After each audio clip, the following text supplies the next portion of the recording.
नमस्कार, आप देख रहे हैं जोहार झारखंड और मैं हूं आपके साथ विनीता मिश्रा। बुलेटिन की शुरुआत बड़ी खबर के साथ करते हैं। आपको बता दें कि निशिकांत दुबे को बड़ी राहत मिली है। झारखंड हाईकोर्ट से निशिकांत दुबे को बड़ी राहत मिली है। सांसद के खिलाफ दर्ज 5 में से 4 प्राथमिकी निरस्त कर दी गई है। मधुपुर उपचुनाव में बयानबाजी के आरोप में ये केस दर्ज किया गया था। मधुपुर के अलग अलग थाने में दर्ज हुआ था ये केस। घटना के 6 महीने बाद प्राथमिकी दर्ज की गई थी और इस मामले में निशिकांत दुबे को हाईकोर्ट से राहत मिली है।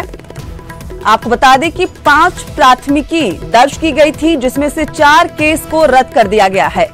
मधुपुर उपचुनाव में बयानबाजी को लेकर यह केस दर्ज किया गया था।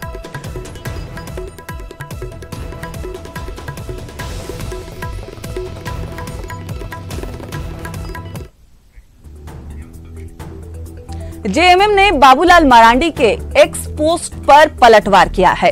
जेएमएम प्रवक्ता मनोज पांडे ने कहा है कि बीजेपी की हालात खिसियानी बिल्ली खंभा नोचे वाली हो गई है। कैबिनेट सचिव आदिवासी महिला हैं और उन्हें टारगेट किया जा रहा है। ये तय किया कि हमारे किसी भी अधिकारी या कर्मचारी को बिना हमसे पूछे, बिना हमारी इजाजत के आप नहीं बुला सकते हैं। तो तमाम जो कानूनी पहलू हैं उन पर विचार विमर्श करने के उपरांत ही किया है। इसके पहले बंगाल में भी ऐसा हुआ। तो जब एक तानाशाही व्यवस्था होती है और उस तानाशाही व्यवस्था में तानाशाही फैसलों के खिलाफ जब राज्य सरकारें खड़ी होती हैं तो इस तरह के निर्णय लेने पड़ते हैं।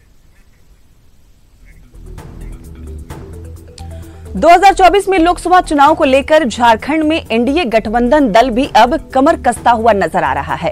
आजसू अध्यक्ष सुदेश महतो ने कहा है कि सीट शेयरिंग पर समस्या से इनकार करते हुए दावा किया है कि गठबंधन दल की बैठक में सभी चीजें तय हो जाएंगी।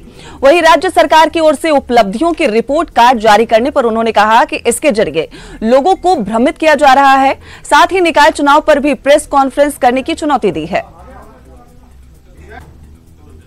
दलीय स्तर पर अपनी तैयारी चल रही है। संयुक्त रूप से भी एनडीए का कार्यक्रम तय होगा और जहां तक सीट शेयरिंग का है, हम लोग बैठ के सारी चीजों का रास्ता निकालेंगे। जो ट्रिपल टेस्ट कराना था, जो पंचायत में 10,000 से ज्यादा लोगों को, बैकवर्ड लोगों को वंचित रखा गया प्रतिनिधित्व आने से, उसी तरह नगर इकाई में भी वही प्रक्रिया में आगे जा रहे हैं।